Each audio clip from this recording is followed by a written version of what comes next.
Welcome. I have prepared a special story just for you. If you like our time, please subscribe and stay with me. Your warm words and comments give me so much strength. Now let us travel back to the good old days.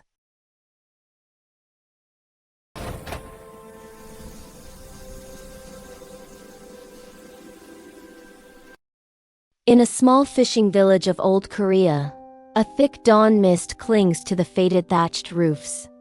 Through the haze, blind Sim takes a fragile step forward, cradling his motherless infant daughter Cheong.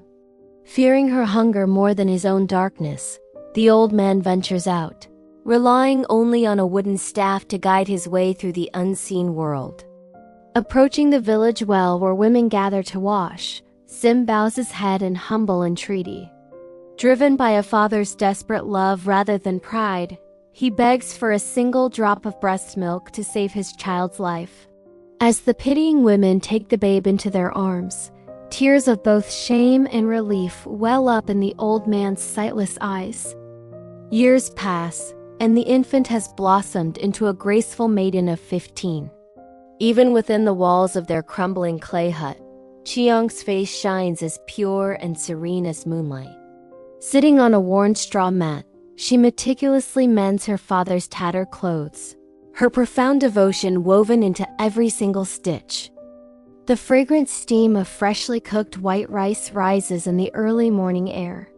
Cheong carefully places the meal before her father, urging him to eat with a bright, encouraging smile. Blind Sim, feeling his daughter's love through his senses instead of his eyes, lifts his spoon with a face of unparalleled happiness. Even at the icy stream where the frost lingers, the sound of Cheong's laundry mallet never ceases. She wipes the sweat from her brow as she scrubs heaps of clothes for others, yet a smile remains on her lips. The hope of buying medicine for her father with her meager earnings is the strength that sustains her through the grueling labor. As the sun sets over the mountain ridge, dyeing the sea in hues of liquid gold, Cheong finishes her work. Cradling a small bowl of food she received for her father, she hurries home with a light heart. The evening breeze gently brushes past the young girl as she runs, sheltering the warm meal close to her chest. Sitting on the dark porch, blind Sim tilts his head, listening intently for any sound. Though the sun has long since vanished, his daughter has not returned, and his hands tremble upon his staff until his knuckles turn white. At every faint sound beyond the gate, he flinches, his heart caught between deep anxiety and a father's yearning love. In the stillness of the night, Sim gently strokes the hands of his returned daughter. His heart breaks as he feels the roughness and cracks upon the skin of a maiden so young. Pitying the child who spends her youth in toil because of a blind father like himself, the old man swallows his silent, dry sobs in the darkness. On a night thick with fog, Sim ventures out to meet his late daughter, but loses his footing on a narrow log bridge. The cold stream swallows his frail body, and in the terror of drowning, he splashes desperately, crying out to the mist, "Save me! Is this how a poor blind man like me is meant to perish?" Just then, a wandering monk, radiating a merciful light, appears and extends his long staff. Pulling the old man to the bank just at the threshold of death, the monk looks down with a solemn yet compassionate gaze. To the shivering Sim, the monk speaks in a voice that seems to carry the weight of an extraordinary destiny.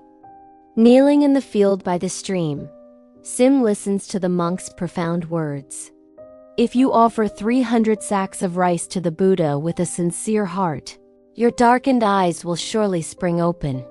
At these words, a desperate flame of hope ignites in Sim's heart, and without a second thought, he makes a bold, reckless vow. But on the dark path home, as reality sets in, Sim clutches his head in regret. Where could a poor man find 300 sacks of rice? And how could he face the consequences of breaking a promise to the Buddha?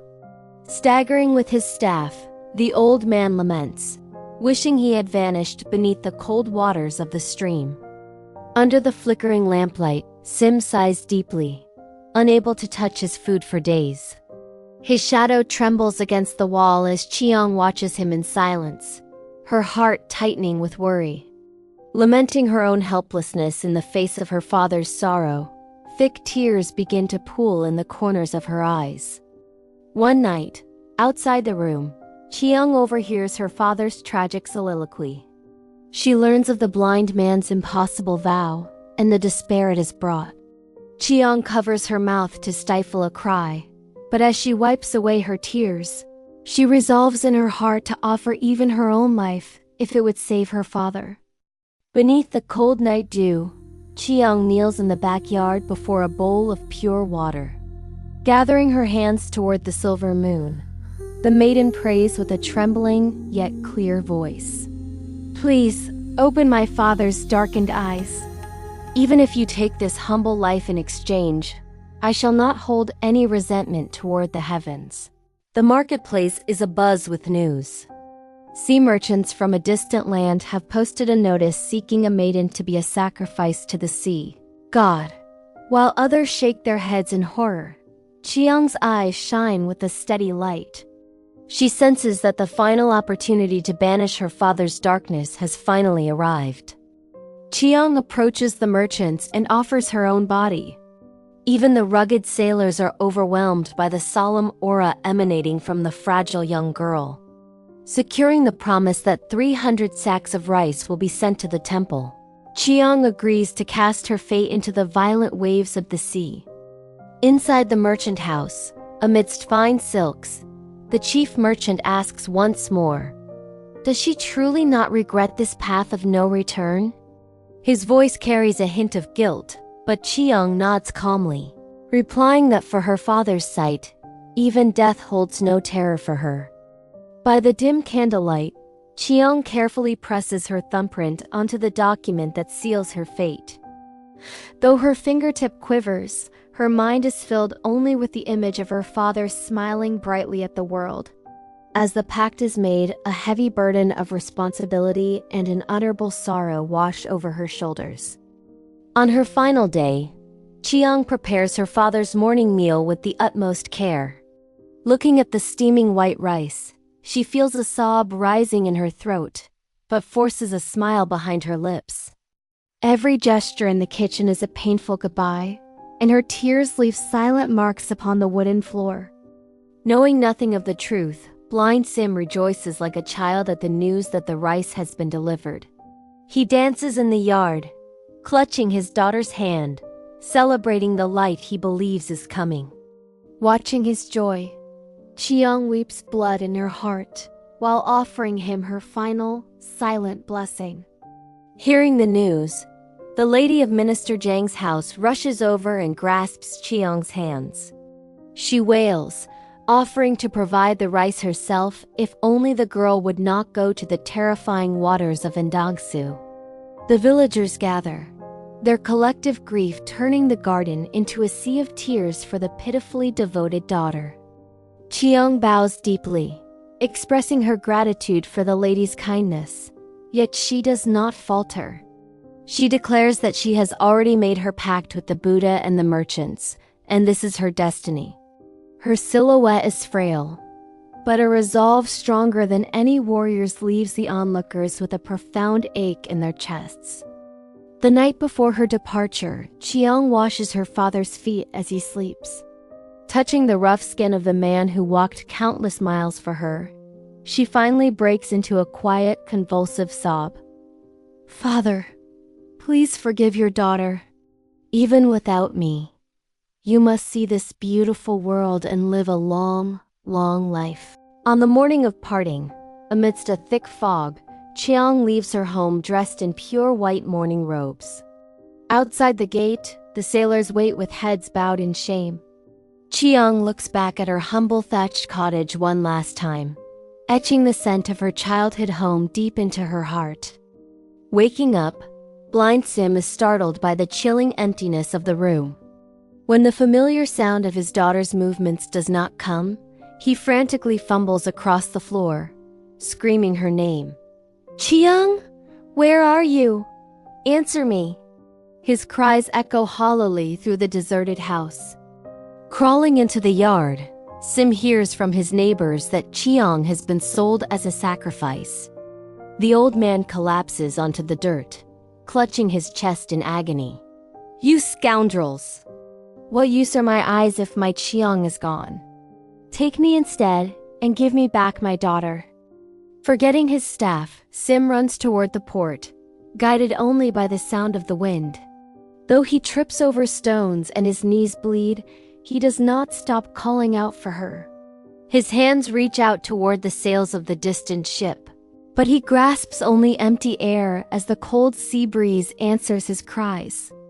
In the heart of Indangsu, where the waves roar, Cheong stands on the deck, staring at the receding land. Though she cannot stop her tears for her lonely father, she steadies her heart. Thinking of the light her father will gain through her sacrifice, she enters a state of profound peace amidst the chaos. Standing on the very edge of the deck, Cheong offers a final formal bow toward her hometown. Father, I shall never forget your kindness even in death. Please, open your eyes and live a life of great longevity. Her final prayer is carried by the wind across the vast, dark waters. The sky turns black as mountainous waves threaten to swallow the ship whole.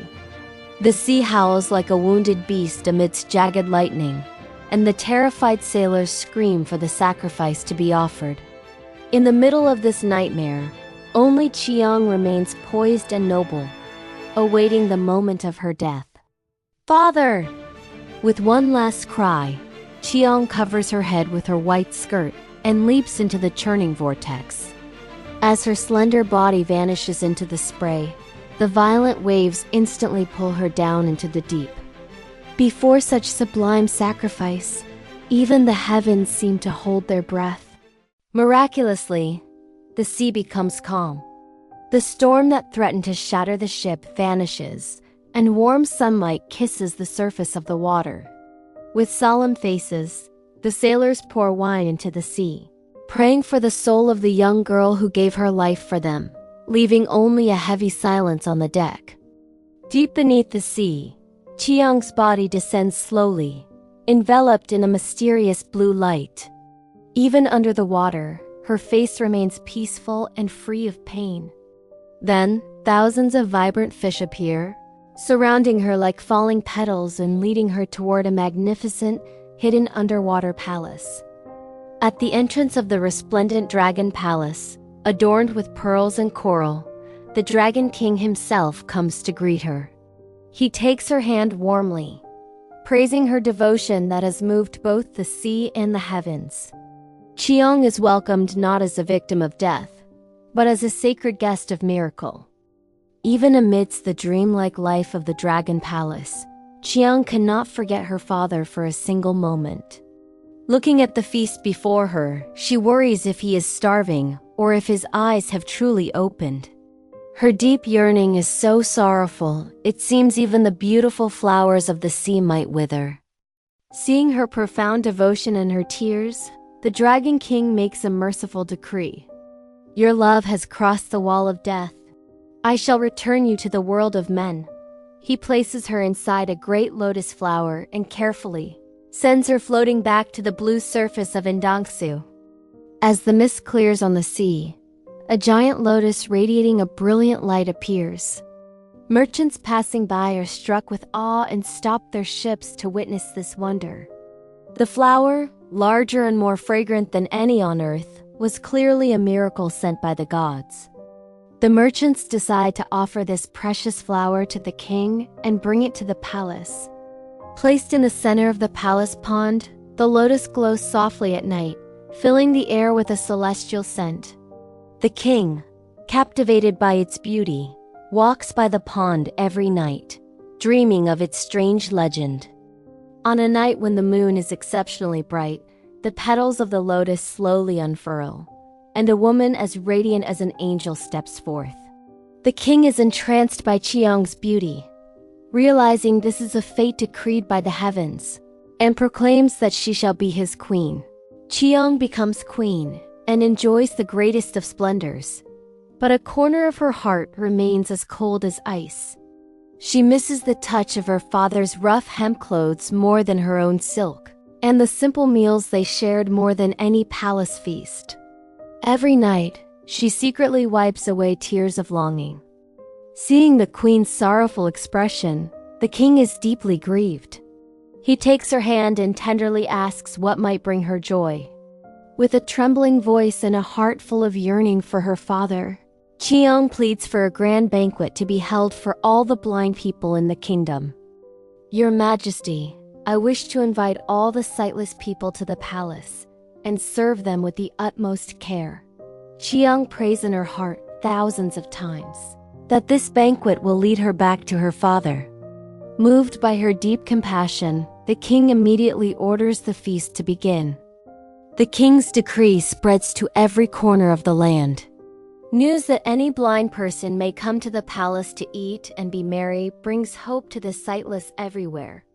This banquet becomes a light of hope as they all gather toward the palace, praising the great virtue of the kingdom. Meanwhile, back in their village, blind Sim has lost everything to the trickery of a wicked woman and is cast out onto the streets.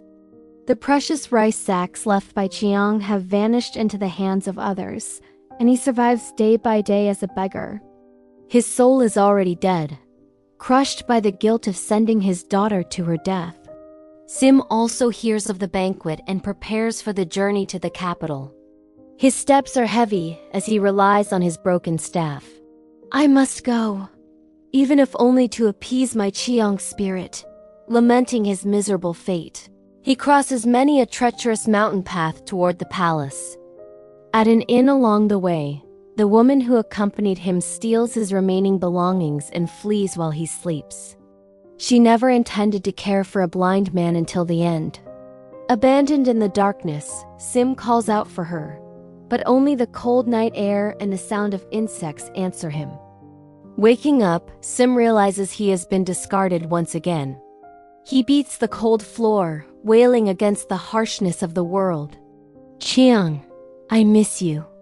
If you were here, would you have left your father on the cold ground? His cries tear through the silence of the night. After many hardships, Sim arrives at the magnificent palace gates. Overwhelmed by the majestic guards and grand decorations, he shrinks back in his tattered clothes. Can a lowly blind beggar like me truly enter and eat the king's food? He enters with a heart divided between fear and expectation. On the final day of the banquet, Cheong sits in the high seat, searching the face of every blind man who enters. But as the sun begins to set, her beloved father has not appeared. Despair burns in her chest, and she weeps, thinking she may never see him again.